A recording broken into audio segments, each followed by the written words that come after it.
तो वो वजीफा सुने। हमारे जमाने में वजीफे लेने का रिवाज नहीं, तवीज लेने का रिवाज है। लेना चाहिए, तवीज बुरी चीज नहीं, अच्छी चीज है, लेकिन ज्यादा काम बरकत वाला क्या है? अल्लाह अल्लाह करना। क्या काम है? सजदा करना बरकत वाला काम है।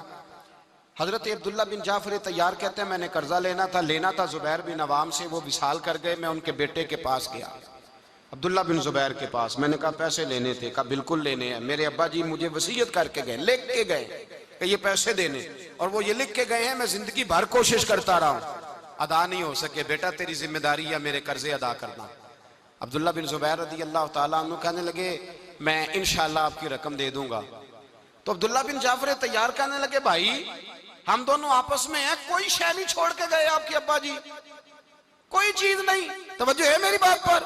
ये सहाबा का जरा अंदाज देखिएगा बंदगी का, कोई चीज नहीं छोड़ी। तो हज़रत जुबैर बिन अवाम कहने लगे एक जमीन का टुकड़ा है, वो भी बंजर है, उसमें भी कोई खेती नहीं उगती, सब्जा नहीं होता, बंजर है, पानी कोई नहीं, और वो इतनी खुश्क रेतली जमीन है कि बड़ा मुश्किल काम है वहां सैराब करना, बेआबाद जमीन है।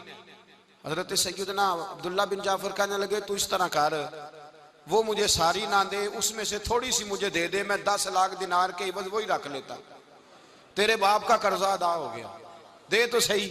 उन्होंने कहा आप क्या करेंगे, वो तो किसी काम की नहीं, चंद कौड़ियों की भी नहीं, फरमाया मुझे दे दो, मैं जानूं और मेरा काम जाने। ओ भाई ये थे बंदगी वाले लोग, ये थे जिनका रब से रिश्ता है, जिन्होंने हुजूर के सल्लल्लाहु अलैहि वसल्लम के पास बैठकर बंदगी सीखी थी। कहते जमीन का टुकड़ा ले लिया, बंजर बेआबाद रेतली जमीन, जब मेरे हिस्से में आई पहले दिन अपने गुलाम से कहने लगे जो जगह तुझे ज्यादा सख्त लगती है ना वहां मेरा मुसल्ला बिछा दे, जो तुझे ज्यादा बंजर बेआबाद लगती है वहां मुसल्ला बिछा, मुसल्ला बिछा। गुलाम ने मुसल्ला बिछाया तो अब्दुल्ला बिन जाफर ने अल्लाहु अकबर कह के नियत बांधी। ये हजरत जाफर तैयार के बेटे हैं, हजरत अली के भतीजे, इन्होंने नियत बांधी नमाज की, सर सजदे में रखा, रोने लगे, कहने लगे अल्लाह मैं भी तेरा बंदा और जिससे लेने थे वो भी तेरा बंदा, खुदावंदा हमारे दरमियान मेहरबानी फरमा, करम नवाजी कर, रहमत का फैसला फरमा। इतना रोए कि मुसल्ला भीग गया। कहते इतना तड़प रहे थे कि सहाबा इकट्ठे हो गए उनके गिर्द, मुसल्ला भीग गया। जब भीगा हुआ मुसल्ला नमाज मुकम्मल करके उठाया ना, कहते मुसल्ला उठाया तो नीचे से अल्लाह ने पानी का चश्मा जारी फरमा दिया, अल्लाह ने पानी का चश्मा जारी कर दिया। फरमाया बनाओ हौज, करो खेतियां सैराब। फरमाते जहां एक दरख्त नहीं उगता था अल्लाह ने पूरा बाग उगा दिया, जहां एक फल नहीं होता था वहां आलीशान फल लग गए, कर्जे भी अदा हुए।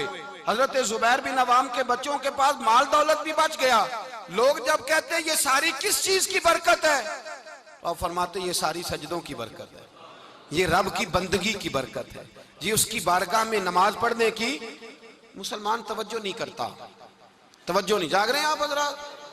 यहाँ कोई हुकूमत ऐलान करे ना कि हर नमाज के बाद 500 रुपया, कितना जी? मेरे ख्याल किसी भी नहीं होना मस्जिद। और खुदा के बंदो बात समझो, रब फरमाता है तो मस्जिद आदा मैं तुझे बरकत अता करूंगा, मैं तुझे बरकत दूंगा। मैं एक सहाबी कहते हैं मुझे अक्सर ये हुजूर का फरमान सुनता तो मेरे दिल में ख्याल आता आखिर अल्लाह किस तरह बरकत देता है, अल्लाह आखिर। एक सहाबी कहते हैं नबी पाक सल्लल्लाहु ताला अलैहि वसल्लम ने फरमाया इबादत करो अल्लाह बरकत देगा। मेरे दिल के अंदर ख्याल आया किस तरह, आखिर अल्लाह किस तरह से नवाजता है, रंग क्या है? कहते मैं ये बात सोच के ना तो मुझे कज़ाए हाजत की हाजत हुई, पखाना पेशाब के लिए मैं निकला तो एक जगह दूर जाके मैं बैठा खेतों में, दूर जाके कहते मैं पेशाब कर रहा था तो एक चूहा अपने बिल से निकला और एक हीरा मेरे पास रख गया। मैं पेशाब कर रहा हूं, कहते फिर गया अंदर तो एक हीरा और रख गया, फिर गया तो फिर रख गया, फिर गया तो फिर रख गया, कहते 15 हीरे छोड़ गया। अब मैं फारिग हुआ, वो हीरे उठाए, घर नहीं लेके गया, मस्जिद नबी में गया कि हुजूर से पूछूं मेरे लिए जायज भी हैं कि नहीं। बिलों से निकल रहे हैं, बिलों से पैसे निकल रहे हैं, हमारे सारे बिलों में ही चले जाते हैं, बिलों से पैसे आ रहे हैं। सहाबा को बरकत देखें, इबादत, बिलों से पैसे आ रहे हैं, बिल से। फरमाते मैं वो हीरे उठाए तो दरे रसूल पे, जब मैंने पहला कदम रखा ना मस्जिद नबवी में, तो मुझे बताना नहीं पड़ा, मेरे मुस्तफ़ा ने मेरा चेहरा देखा और मुस्कुरा के फरमाया, पता चला है अल्लाह किस तरह नवाजता है, खबर हुई है अल्लाह किस तरह नवाजता है। फरमाया रब की बारगाह में झुके रहो, वो तुम्हें वहां से देगा, तुम्हारा गुमान भी नहीं गया होगा। उसके हुजूर तो आओ, उसकी जानिब तो तवज्जो करो। बंदगी की अपनी एक लज्जत है, सजदे का अपना एक जायका है। अगर आप नबी करीम सैयद आलम सल्लल्लाहु ताला अलैहि वसल्लम की इबादत को मुलाजा करें ना, तो सरकार की जिंदगी में कसरत है इबादत की। ऐलान नबुव्वत से पहले कितने कितने महीने हुजूर गारे हिरा में इबादत करते, तने तन्हा। हरमे काबा करीब था लेकिन वहां रश होता था, लोग होते थे। फरमाया मैं अकेले में अपने रब को मनाना चाहता हूं। कितने कितने अय्याम हुजूर गारे हिरा में इबादत करते। फिर सहाबाए किराम अलैहिम रिदवान फरमाते हैं कि मदीना मुनव्वरा में हुजूर का ये रंग होता, इतने लंबे सजदे करते कि लगता रूह मुबारक की परवाज कर गई, इतने लंबे सजदे करते। हजरत सैयदना मुआज बिन जबल रदी अल्लाह ताला अन्हु फरमाते हैं 3 दिन हो गए हुजूर चले गए, मदीने में नजर ही नहीं आ रहे। सहाबा परेशान, अबू बकर सिद्दीक, उमर फारूक, उस्मान गनी, मौला अली ढूंढते फिरते, हुजूर सैयद आलम सल्लल्लाहु अलैहि वसल्लम का पता नहीं। फरमाते जनाब सिद्दीक एक बार घूमते घूमते जबल सिला की पहाड़ी के करीब गए, एक चरवाहा बकरियां चरा रहा था, उससे पूछा तुमने मेरे महबूब को तो नहीं देखा? तो कहने लगा मुझे नहीं पता तुम्हारे महबूब कौन है। एक आदमी आज 3 दिनों से गार में रो रहा है, इतनी शिद्दत के साथ रोता है कि मेरी बकरियां जाके गार के सामने बैठ जाती हैं, और बकरियां भी रोती हैं। मैं बड़ा खींचता हूं पर लौटती नहीं, रात को घर लेके जाता हूं तो जाती नहीं, सवेरे बाड़े से निकालता हूं तो दौड़ी हुई आती है, फूट फूट के रोती हैं। लेकिन हाल यह है कि दूध पहले से भी ज्यादा देती है।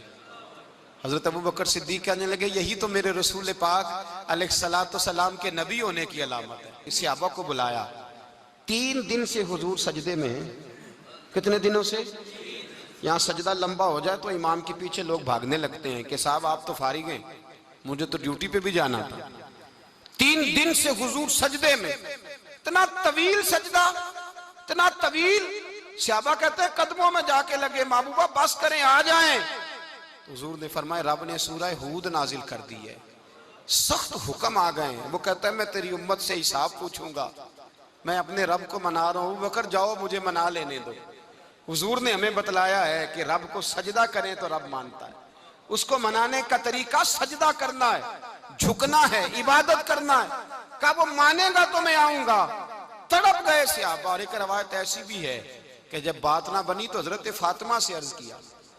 हजरत फातिमा शाम का सन्नाटा छाया, अपने आप को कपड़ों में लपेटा, दाएं बाएं शहजादों के लिया तो हुजूर की बारगाह में गई। कहने लगी महबूबा बस करें घर आ जाए, मदीना सूना हो गया है, मस्जिद नबी की दीवारें भी रोती हैं। या रसूल अल्लाह सुतून मुझसे आपका पूछते हैं घर आए। नबी पाक ने फरमाया फातिमा तू भी दुआ कर, मैं भी दुआ करता हूं। हजरत फातिमा भी साथ वाले कोने में सजदे में गिर गई। फिर दुआ हुई, फिर इल्तजा हुई। हजरत जिब्रील आए, कहने लगे महबूबा रब कहता है सार उठाओ, वाला सौफ युतीका रब्बुका फतरदा। अल्लाह फरमाता है मैं आपको इतना दूंगा कि आप मुझसे राजी हो जाएंगे। तो हुजूर तो सजदे के आलम में। हजरत सैयदना अब्दुर्रहमान इब्ने औफ कहते हैं मैं हुजूर के साथ था, हम मस्जिद नबी से निकले तो सामने एक बाग आया, हुजूर फटाफट गए और बाग में सर सजदे में रख दिया। देर तक हुजूर ने सजदा किया, इतना लंबा कि जैसे किसी की रूह परवाज कर गई। कहते मैं हुजूर फारिग हुए तो अर्ज की हुजूर इतने लंबे सजदे की वजह? तो फरमाया मेरे पास जिब्रील आए थे और उन्होंने कहा या रसूल अल्लाह रब कहता है आपका जो उम्मती एक बार दुरूद पड़ेगा अल्लाह उस पर 10 रहमतें नाज़िल करेगा, अल्लाह उसके 10 गुनाह माफ करेगा, अल्लाह उसके 10 दर्जे बुलंद करेगा। तो मैंने कहा सजदा करके शुक्र ना अदा कर लूं? इस बात पर मैं सजदा करने लग गया। इस बात पर एक दोस्त के यहाँ बेटा हुआ, मुझे कहने लगे मुबारक हो भतीजा आया है। मैंने कहा खैर मुबारक। बड़े अरसे के बाद अल्लाह ने नवाजा, मैंने 5 किलो मिठाई भेजी आपकी जानिब, दोस्तों को खिला दीजिएगा। मैंने कहा और कितनी बांटी? कहने लगे मनों के हिसाब से। बाकी मामलात कैसे? कहने लगे क्या बात है, गरीबों को, मिस्कीनों को, लाचारों को, सबको दिया है। तो मैंने कहा नफल कितने पड़े? कहने लगा टाइम निकालता हूं मैं। टाइम बेटा किसने दिया? शुक्र किसका अदा करना था? भाई यहां हाल ये है हमारा कि हमें 2 रखते थोड़ी मुश्किल है। अगर कहा जाए कि 25 मन मिठाई तकसीम करनी है तो वो आसान है। हमने अपने लिए इबादत को, रियाजत को बोझ सा बना लिया। इसको उतारें, कुछ भी मुश्किल नहीं। रब की बारगाह में जितना बंदा झुकता जाता है उतना ही अल्लाह उसे और इज्जत अता करता जाता है। बुजुर्गों से किसी ने पूछा था कि मेरी अल्लाह अल्लाह कबूल भी है कि नहीं, तो वो कहने लगे रब को तेरी पहला सजदा कबूल था तो तब उसने दूसरे की तौफीक दी थी। उसे तेरी फजर कबूल थी तो तुझे जोर पढ़ने की तौफीक दी। उसने तेरा पहला रोजा कबूल किया तो दूसरा रखने का मौका दिया। ये अलामत है कबूलियत। मेरे महबूब ने फरमाया बंदगी करो, उसके हुजूर आओ। कभी का सलातुल लैल पढ़ो, कभी का तहज्जुद पढ़ो, कभी का इशराक पढ़ो, कभी का चाश्त पढ़ो, कभी का अवाबीन पढ़ो। और मेरे मुस्तफा ने फरमाया हो सके तो उठ के तहज्जुद पढ़ो, बाकी नमाजों पे रब तुम्हें सवाब देगा। अगर तहज्जुद पढ़ोगे तो रब तुम्हारी तरफ देख के मुस्कुराएगा। जो उसकी शान के लायक है वो मुस्कुराएगा। मुसल्ला आबाद करें। मुसल्ला आबाद करने से रूहानी जिंदगी आबाद रहेगी, मन के अंधेरे दूर होंगे, रूह की कसावतें दूर होंगी। इंसान अल्लाह से जुड़ा होता है तो उसकी बंदों की जानिब तवज्जो ही कम जाती है। हसद कौन कर रहा है, मुखालफत कौन कर रहा है, झगड़ा कौन कर रहा है, बुग़्ज़ कौन पैदा कर रहा है, इन चीज़ों से वो वैसे ही बचा रहता है। मेरे महबूब पाक सैयद आलम सल्लल्लाहु अलैहि वसल्लम कसरत से सजदा करते। क़यामत के दिन हुजूर शफाअत किस तरह करेंगे? सजदा करके 4 सजदे करेंगे हुजूर। बुखारी मुस्लिम में मौजूद है। सहाबा किराम फरमाते हैं हुजूर ने फरमाया जब उम्मतें परेशान हो के नबियों के पास जाएंगी तो फिर मेरे पास आएंगी। जब मेरे पास आएंगी तो मैं सजदा करूंगा और खुदा से कहूंगा या अल्लाह इनका हिसाब तो शुरू कर। फरमाया मेरे एक सजदे से अल्लाह हिसाब शुरू करेगा। फिर मेरे गुलाम रह जाएंगे जिन्होंने बहाने बनाए होंगे, नमाज पढ़ी होगी, ये बहाना है खुदा की रहमत हासिल करने का। जिनके पास तो कुछ होगा वो तो उस बहाने के सबब चले गए, गुनाहगार रह गए, तड़प के कहेंगे महबूबा हम क्या करें? तो हुजूर फरमाते हैं मैं लंबा सजदा करूंगा। फरमाते हैं मैं लंबा सजदा जब करूंगा तो रब लंबे सजदे के बाद फरमाएगा महबूब सर उठाइए, आप मांगिए मैं अता करता हूं, आप सवाल कीजिए मैं देता हूं, आप सिफारिश कीजिए मैं कबूल करता हूं। तो मैं अल्लाह मेरे गुनाहगारों को बख्श दे। रब कहेगा जिसके दिल में राई के दाने के बराबर ईमान है उसे ले जाइए, ले जाइए, ले जाइए उसे। एक हदीस में है जिसके दिल में जौ के दाने के बराबर ईमान है, ले जाइए। हुजूर फरमाते हैं उनको जन्नत में भेज के मैं फिर सजदे में गिर जाऊंगा। लंबा सजदा, तीसरा सजदा, ऐ अल्लाह मेहरबानी का रहमत फरमा। अल्लाह कहेगा महबूब सर उठाओ, जो मांगोगे मैं दूंगा। या अल्लाह और फजल कर। जिसके दिल में राई के दाने से भी कम ईमान है महबूब उसे भी जन्नत में ले जाओ। हुजूर फरमाते हैं मैं और सजदा करूंगा, फिर जिसके दिल में उससे भी कम ईमान होगा उसे भी ले जाऊंगा। सुबह कयामत मेरे मुस्तफा करीम अलैहिस्सलाम उम्मत भी सजदा करके बख्शवाएंगे।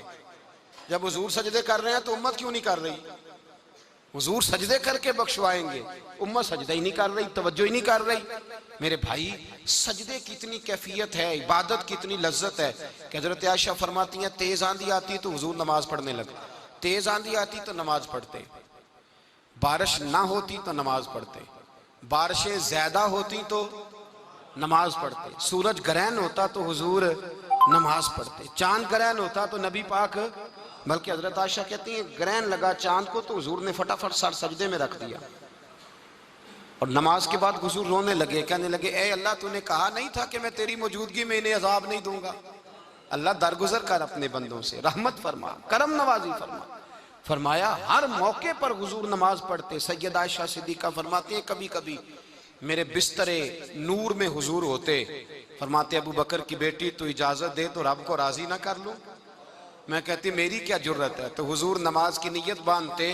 बुखारी मुस्लिम में लफ्ज हैं, हजरत आयशा कहती हैं हुजूर इतनी लंबी नमाज पढ़ते कि कदमों में वरम आ जाता, इतनी लंबी बंदगी फरमाते कि कदम मुबारक सूज जाते, वरम आता। मैं अर्ज करती हुजूर आपकी बरकत से अल्लाह अगले पिछलों को माफ करेगा, आप इतनी आहोजारी क्यों करते हैं?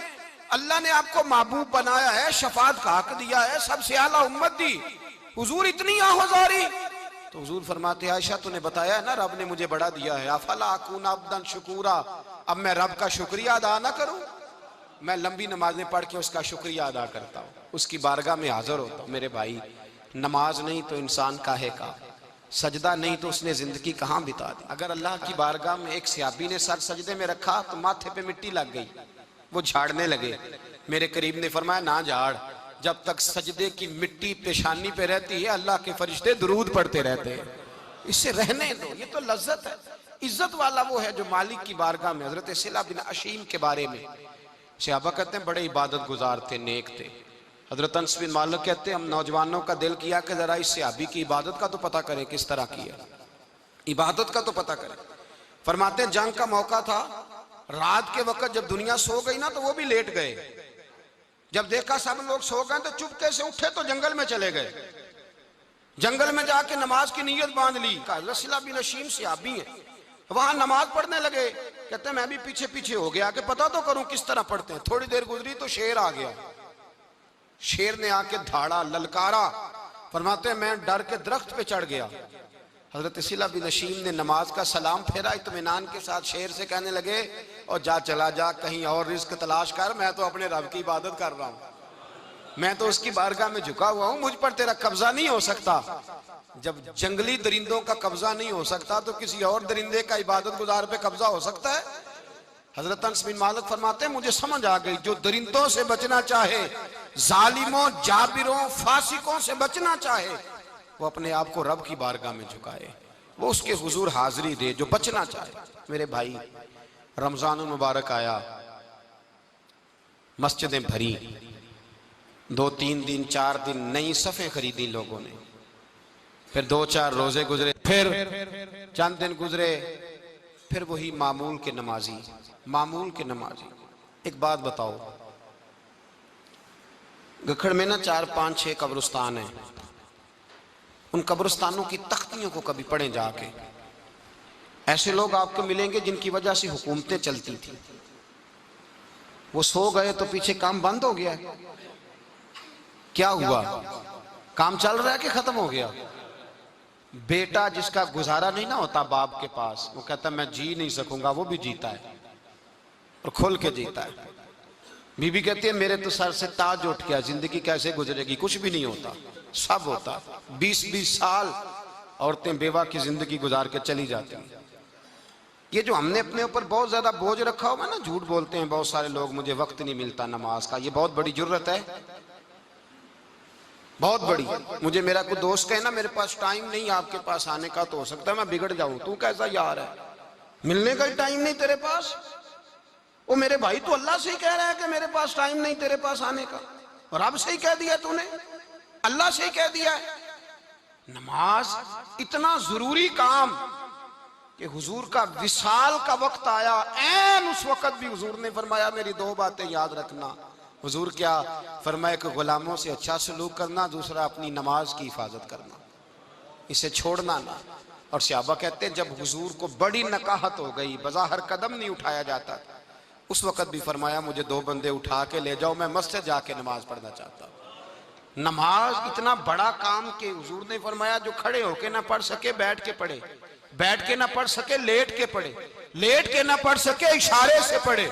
छुट्टी किसी को दी, हमने खुद ही छुट्टी कर ली है, खुद ही। और ये याद रखें, पक्की बात है, कब्र में ना बेटा आएगा ना बेटी आएगी। मैं बच्चों के लिए कर रहा हूँ, झूठ है सारा। रजिस्ट्रियाँ सारी अपने नाम रखी हुई हैं, बैंक बैलेंस अपने नाम। बच्चे तो मिन्नतें करते हैं कि चलो थोड़ी दो मैं कारोबार कर लूँ, कोई नहीं, करीब भी नहीं आने देते। झूठ बोलते हैं बच्चों के नाम पे। हर शय पक्की की हुई अपने नाम, अपनी मर्जी से खर्च करते हैं, अपनी मर्जी को देते हैं जिसको देना होता है, बल्कि बहुत सारे तो नाइंसाफी भी करते हैं। ओ भाई समझ लें इस बात को, परखें, अपने लिए कुछ करके जाएं। अगर खुदा से बंदगी का रिश्ता हो, मौला अली शेर खुदा पता क्या फरमाया करते थे? हजरत अली फरमाया करते थे मैंने तो दुआ की है खुदा बंदा जन्नत में भी नमाज की तौफीक देना। अगर नमाज ना हुई तो जन्नत में दिल कैसे लगेगा? बगैर नमाज की तबीयत कैसे रचेगी? आप यकीन करें नमाज इंसान को बनाती है। नमाज निकाल दी जाए ना तो जिंदगी का हुस्न खत्म हो जाए। लोग टाइम देते हैं 3 बजे का, 4 बजे का, 5 बजे का, लेकिन मजहबी लोग टाइम देते हैं जोर के बाद का, असर के बाद का, फजर के बाद का। मुसलमान की तो तरतीब ही नमाज से शुरू होती है। नमाज कब फर्ज हुई? मेराज की रात। कब फर्ज हुई जी? लेकिन हुजूर जब गए ना हरम शरीफ, यहां भी नमाज पढ़ा के गए। लेने जा रहे थे नमाज, लेकिन मस्जिद अक्सा में भी 2 रखते पढ़ा के गए। अभी नमाज आनी थी, हुजूर उससे पहले नमाजें पढ़ा रहे हैं। तो नमाज का तो रिश्ता है, नमाज से तो ताल्लुक है। नमाज, हजरत सईद बिन मुसय्यब रदी अल्लाह ताला अन्हु फरमाते यजीद की फौजों ने जब मदीने पे हमला किया तो उनने घोड़े बांध दिए मस्जिद नबवी में, 3 दिन तक नमाज ना होने दी माज़अल्लाह। फरमाते हैं मैं दीवाना बन के हुजूर की कब्र के पास बैठ गया, मैं दीवाना बन गया कि वो मुझे पागल और दीवाना समझ के छोड़ दे। फरमाते हैं कसम अल्लाह की इज्जत की, जब नमाज का वक़्त आता था हुजूर की कब्र से अजान की आवाज़ आती, कब्र अनवर से जमात कराने की आवाज़ आती थी, कब्र के अंदर से। गोया मेरे मुस्तफ़ा, शायद इसीलिए हुजूर ने 2 गुलामों को साथ रखा है, अजान भी होती रहे जमात भी होती रहे। हुजूर तो अंदर भी जमातें करा रहे हो भाई, वहां भी जमातें हो रही हैं और तू यहाँ नमाज नहीं पढ़ रहा और बहाना बना के खड़ा है बहाना बना के। ना ऐसा कर, वो भी जितना वक्त मिले मस्जिद में जाके गुजारे, कुरान शरीफ के साथ गुजारें, जिक्र के साथ गुजारें, इबादत के साथ गुजारें, अपने आप को ज्यादा से ज्यादा इबादत में मसरूफ करें। ये अल्लाह के साथ रिश्ता है। इबादत नहीं तो बंदगी काहे की, बंदा बंदगी से है, बंदगी बेबंदगी शर्मिंदगी, बंदगी बाबंदगी ताबिंदगी, बंदा बंदगी के साथ होता है। बंदगी ना की तो फिर बंदा कैसे रहा। अपने आप को बदलें, तब्दील करें। अल्लाह आपको बरकत अता फरमाए।